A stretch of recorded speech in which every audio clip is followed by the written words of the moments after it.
During the next 4 weeks, I saw little of Elliott and his relations. He did them proud. He took them for a weekend to a grand house in Sussex and for another weekend to an even grander one in Wiltshire. He took them to the royal box at the opera as guests of a minor princess of the House of Windsor.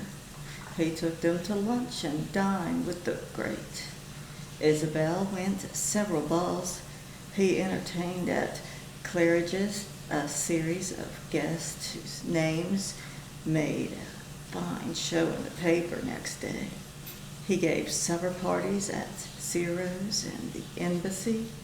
In fact, he did all the right things, and Isabel would have had to be much more sophisticated than she was not to have been a trifle dazzled by the splendor and elegance he provided for her delectation. Elliott could flatter himself that he was taking all this trouble from the purely unselfish motive of distracting Isabel's mind from an unfortunate love affair, but I had a notion he got besides a good deal of satisfaction out of letting his sister see with her own eyes how familiar he was with the illustrious and fashionable.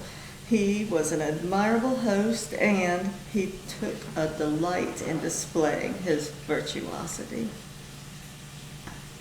I went to one or two of his parties myself, and now and again I dropped in at Claridge's at 6 o'clock. I found Isabel surrounded by strapping young men in beautiful clothes who were in the household brigade, or by elegant young men in less beautiful clothes from the Foreign Office. It was on one of these occasions that she drew me aside. "I want to ask you something," she said. "Do you remember that evening we went to the drugstore and had an ice cream soda?" "Perfectly. You were very nice and helpful then. Will you be nice and helpful again?" "I'll do my best." "I want to talk to you about something. Couldn't we lunch one day?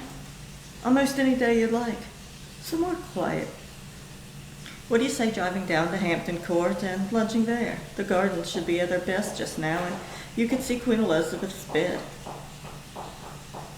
The notion suited her, and we fixed a day, but when the day came, the weather, which had been fine and warm, broke. The sky was gray, and drizzling rain was falling.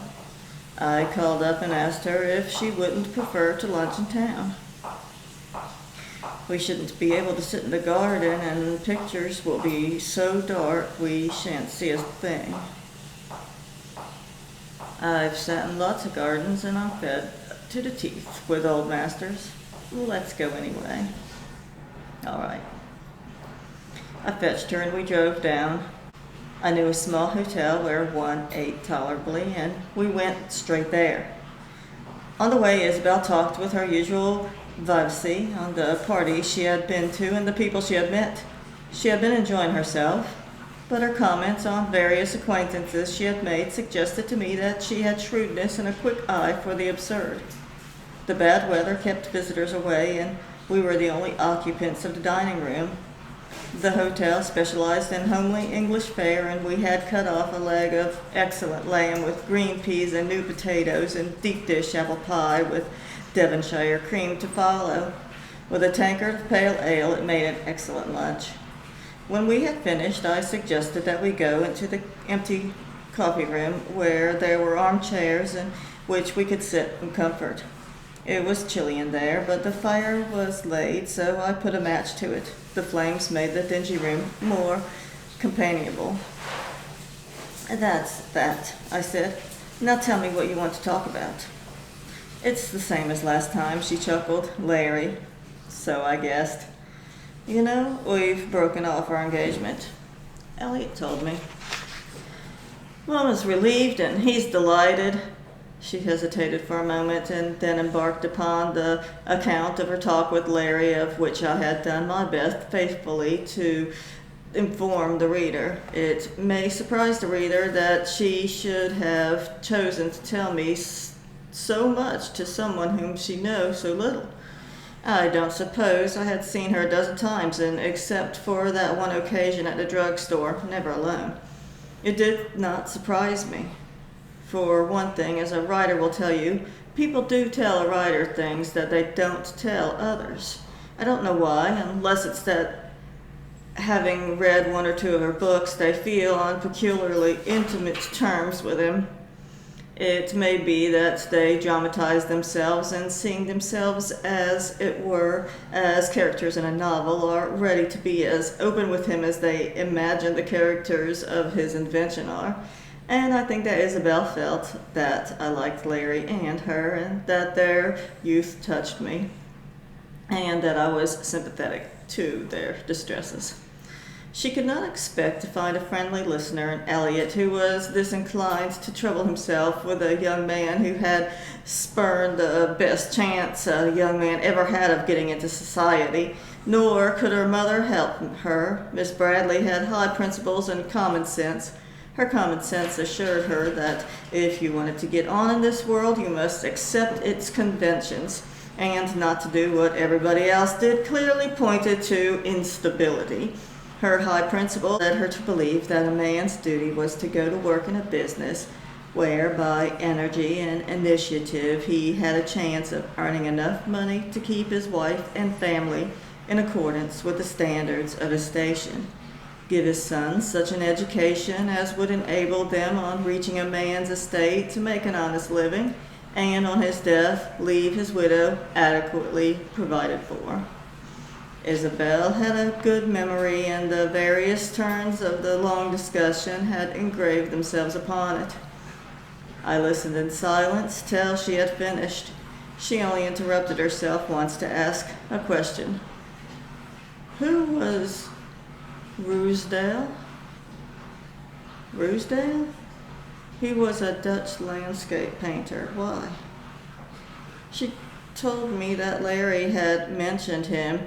He had said that Ruysdael had at least had found an answer to the question he was asking, and she repeated to me his flippant reply that she had inquired who he was. What do you suppose he'd meant? I had an inspiration. Are you sure he didn't say Ruysbroek? He might have. Who was he? He was a Flemish mystic who lived in the 14th century. Oh, she said with disappointment. It meant nothing to her, but it meant something to me. That was the first indication I had of the turn Larry's reflection was taking. And while she went on with her story, though still listening attentively, part of my mind busied itself with the possibilities that reference of his had suggested. I did not want to make too much of it, for it might be that he only mentioned the name of ecstatic teacher to make an argumentative point. It might also have a significance that had escaped Isabel. When he answered her question by saying Ruysbroek was just a guy he hadn't known in college, he evidently meant to throw her off the scent. What do you make of it all? He asked when she had come to an end. I paused before replying. Do you remember his saying that he was just going to loaf? If what he tells you is true, his loafing seems to involve some very strenuous work. I'm sure it's true, but don't you see that if he'd worked as hard at any productive form of work, he'd be earning a decent income? There are people who are strangely constituted. There are criminals who work like beavers to contrive schemes that land them in prison, and they no sooner get out than they start all over again and again, land in prison. If they put as much industry, as much cleverness, resource, and patience into an honest practice, they could make a handsome living and occupy important positions. But they're just made that way. They like crime. Poor Larry, she giggled. You're not going to suggest that he's learning Greek to cook up a bank robbery? I laughed too. No, I'm not. What I'm trying to tell you is that there are men who are possessed by an urge so strong to do some particular thing that they can't help themselves. They've got to do it. They're prepared to sacrifice everything to satisfy their yearning. Even the people who love them? Oh yes. Is that anything more than plain selfishness? I wouldn't know, I smiled. What could be the possible use of Larry's learning dead languages? Some people have disinterested desire for knowledge. It's not an ignoble desire. What's the good of knowledge if you're not going to do anything with it? Perhaps he is. Perhaps it will be sufficient satisfaction merely to know, as it's a sufficient satisfaction to an artist to produce a work of art. And perhaps it's only a step towards something further. If he wanted knowledge, why couldn't he go to college when he came back from the war, or what Dr. Nelson and Mama wanted him to do? I talked to him about that in Chicago. A degree would be of no use to him. I have an inkling that he had a definite idea of what he wanted and felt he couldn't get it at a university. You know, in learning, there's the lone wolf as well as the wolf who runs in the pack. I think Larry is one of those persons who can go no other way than their own. I remember once asking him if he wanted to write. He laughed and said he had nothing to write about. That's the most inconclusive reason for not writing that I've ever heard, I smiled. Isabel made a gesture of impatience. She was in no mood even for the mildest jest. What I can't make out is why he should have turned out like this. Before the war, he was just like everybody else. You wouldn't think it, but he plays a very good game of tennis and he's quite a decent golfer. He used to do all the things the rest of us did. He was a perfectly normal boy, and there was no reason to suppose he wouldn't become a perfectly normal man. After all, you're a novelist. You ought to be able to explain it. Who am I to explain the infinite complexities of human nature? That's why I wanted to talk to you today, she added, taking no notice of what I said. Are you unhappy? No, not exactly unhappy. When Larry isn't there, I'm all right. It's when I'm with him that I feel so weak. Now it's just a sort of ache, like the stiffness you get after a long ride when you haven't been on a horse for months. It's not pain, it's not at all unbearable, but you're conscious of it. I shall get over it all right. I hate the idea of Larry making such a mess of his life. Perhaps he won't. It's a long, arduous road he's starting to travel, but it may be that at the end of it, he'll find what he's seeking. What's that? Hasn't it occurred to you? It seems to me that in what he said to you, he indicated it pretty plainly. God. God, she cried. But it was an exclamation of incredulous surprise. Our use of the same word, but in such different sense, had a comic effect, so that we were obliged to laugh. But Isabel immediately grew serious again, and I felt in her whole attitude something like fear. What on earth makes you think that? I'm only guessing, but you asked me to tell you what I thought as a novelist. Unfortunately, you don't know what experience he had in the war that was so profoundly moved him. I think it was some sudden shock for which he was unprepared. I suggest to you that whatever it was that happened to Larry filled him with a sense of transiency of life and anguish to be sure that there was a compensation for the sin and sorrow of the world. I should see that Isabel didn't like the turn I had given the conversation and made her feel shy and awkward. Isn't that awfully morbid? One has to take the world as it comes. If we're here, it's surely to make the most of life. You're probably right. I don't pretend to be anything but perfectly normal, ordinary girl. I want to have fun. It looks as though there were complete incompatibility of temper between you. It's much better that you should have found it out before marriage. I want to marry and have children and live in that state of life in which His merciful providence He has pleased to place you. I interrupted, smiling. Well, there's no harm in that, is there? It's a very pleasant state, and I'm quite satisfied with it. You're like two friends who want to take their holiday together, but one of you wants to climb Greenland's icy mountains, while the other wants to fish off India's coral strand. Obviously, it's not going to work. Anyway, I might get a sealskin coat off Greenland's icy mountains, and I think it's very doubtful if there are any fish off India's coral strand. That remains to be seen. Why do you say that? She asked, frowning a little. All the time you seem to be making some sort of mental reservation. Of course I know that I'm not playing the star part in this.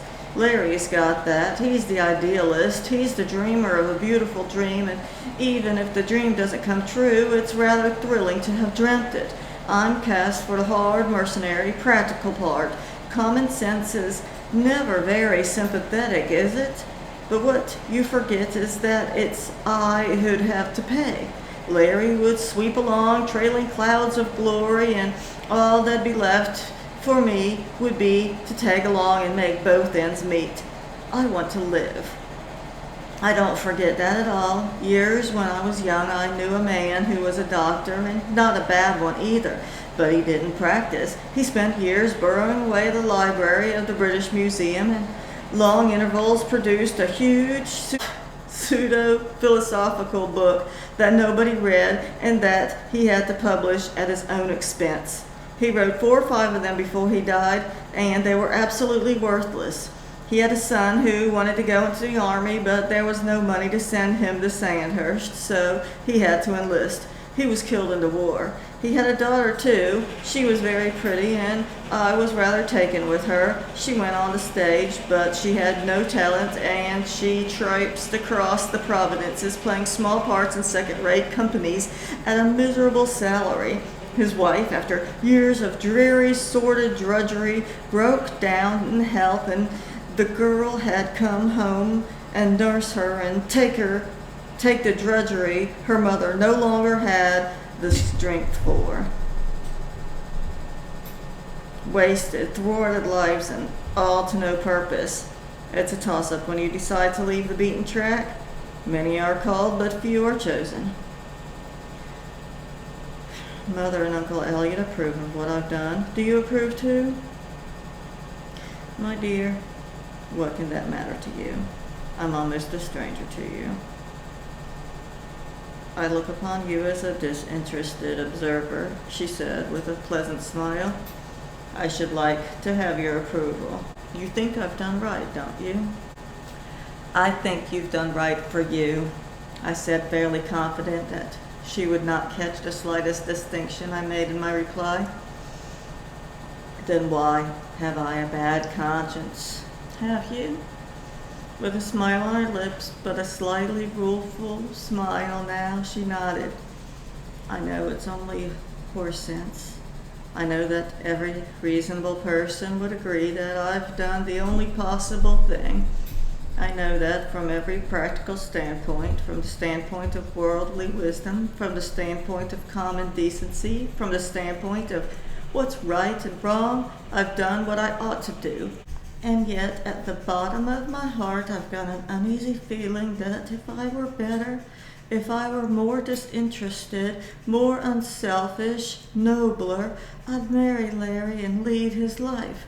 If I only loved him enough, I'd think the world well lost. You might put it the other way about. If he loved you enough, he wouldn't have hesitated to do what you want. I've said that to myself, too, but it doesn't help. I suppose it's more in a woman's nature to sacrifice herself than in a man's. She chuckled. Ruth and the alien corn and all that sort of thing. Why don't you risk it? We had been talking quite lightly, almost as if we were having a casual conversation about people we both knew, but in whose affairs we were not intimately concerned. And even when she narrated to me her talk with Larry, Isabel had spoken with a sort of breezy gaiety, and livening it with humor, as she did not want me to take what she said too seriously. But now she went pale. I'm afraid. For a while, we were silent. A chill went down my spine, as it strangely does when I'm confronted with deep, genuine human emotions. I find it terrible and rather awe-inspiring. Do you love him very much? I asked at last. I don't know. I'm impatient with him. I'm exasperated with him. I keep longing for him. Silence again fell upon us. I didn't know what to say. The coffee room in which we sat was small, and heavy lace curtains over the window shut out the light. On the walls, covered with yellow marble paper, were old sporting prints with its mahogany furniture, its shabby leather chairs, and its musty smell. It was strangely reminiscent of a coffee room in Dickens' novel. I poked a fire and put more coal on it. Isabel suddenly began to speak. You see, I thought when it came to a showdown, he'd knuckle under. I knew he was weak. Weak? I cried. What made you think that? A man who for a year withstood the disapproval of all his friends and associates because he was determined to go his own way. I could always do anything I wanted with him. I could turn him round my little finger. He was never a leader in the things we did. He just tagged along with the crowd. I had lit a cigarette and watched a smoke ring I had made. It grew larger and larger and then faded away into the air. Mom and Elliott thought it very wrong of me to go about with him afterwards, as though nothing had happened, but I didn't take it very seriously. I kept on thinking up to the end that he'd yield. I couldn't believe that when he'd got into the thick head that I meant what I said, he wouldn't give in. She hesitated and gave me a smile of roguish, playful malice. Will you be awfully shocked if I tell you something? I think it very unlikely. When we decided to come to London, I called Larry and asked him if we could spend my last evening in Paris together. When I told them, Uncle Elliott said it was most improper, and Mama said she thought it unnecessary. When Mama says something is unnecessary, it means she thoroughly disapproves. Uncle Elliott asked me what the idea was, and I said we were going to dine somewhere and then make a tour of the nightclubs. He told Mama she ought to forbid me to go. Mama said, will you pay attention if I forbid you to go? No, darling, I said, none. Then she said, that's what I imagined. In that case, there doesn't seem to be much point in my forbidding it. Your mother appears to be a woman of enormous sense. I don't believe she misses much. When Larry called for me, I went into her room to say good night to her. I'd made up a bit, you know, you have to in Paris or else you look so naked, and when she saw the dress I had on, I had an uneasy suspicion from the way she took me in from top to toe that she had a pretty shrewd idea what I was after. But she didn't say anything. She just kissed me and said she'd hoped I'd have a good time. What were you after? Isabel looked at me doubtfully, as though she couldn't quite decide how frank she was prepared to be. I didn't think I was looking too bad, and it was my last chance. Larry had reserved a table at Maxim's, and we had lovely things to eat, all the things I particularly liked, and we had champagne. We talked our heads off, at least I did, and I made Larry laugh. One of the things I liked about him is that I can always amuse him. We danced and would had enough of that. We went to the Chateau de Madrid.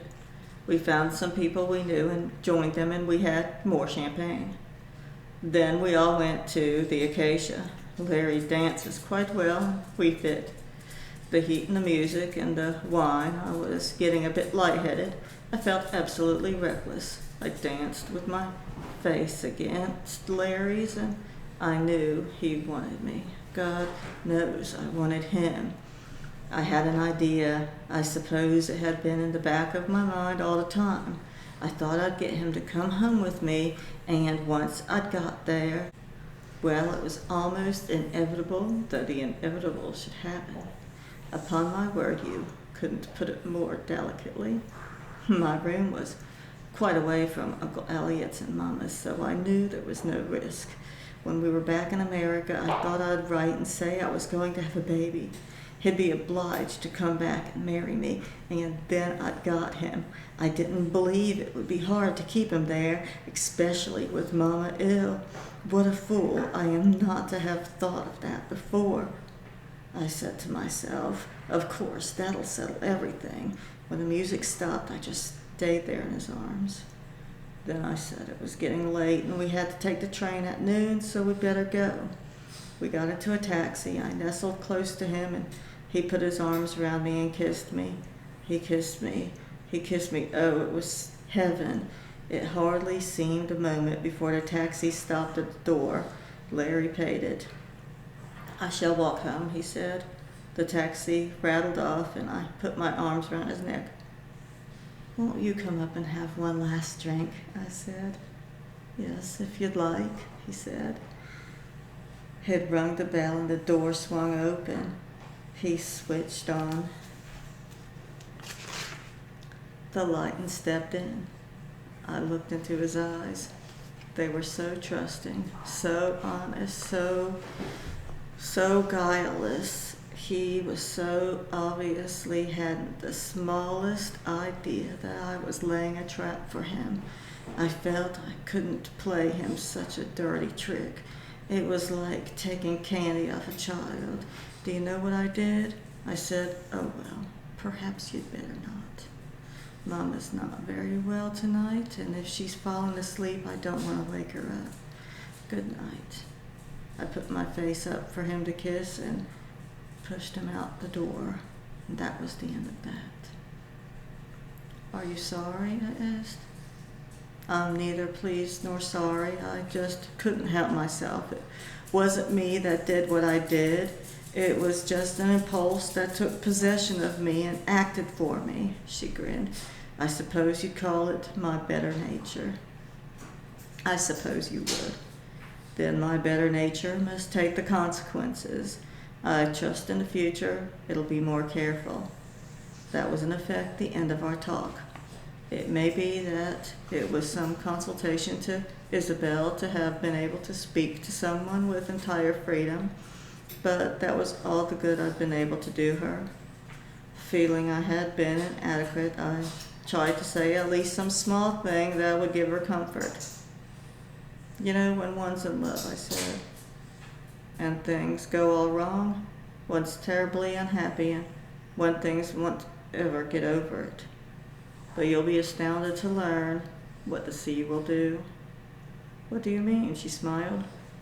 Well, love isn't a good sailor, and it languishes on sea voyages. You'll be surprised when you have the Atlantic between you and Larry to find how slight the pang is that before you sailed seemed intolerable. Do you speak from experience? From the experience of a stormy past when I suffered from the pangs of unrequited love, I immediately got on an ocean liner. The rain showed no signs of letting up, so we decided that Isabel could survive without seeing the noble pile of Hampton Court or even Queen Elizabeth's bed, and we drove back to London. I saw her 2 or 3 times after that, but only when other people were present, and then having had enough of London for a while, I set off for the Tyrol.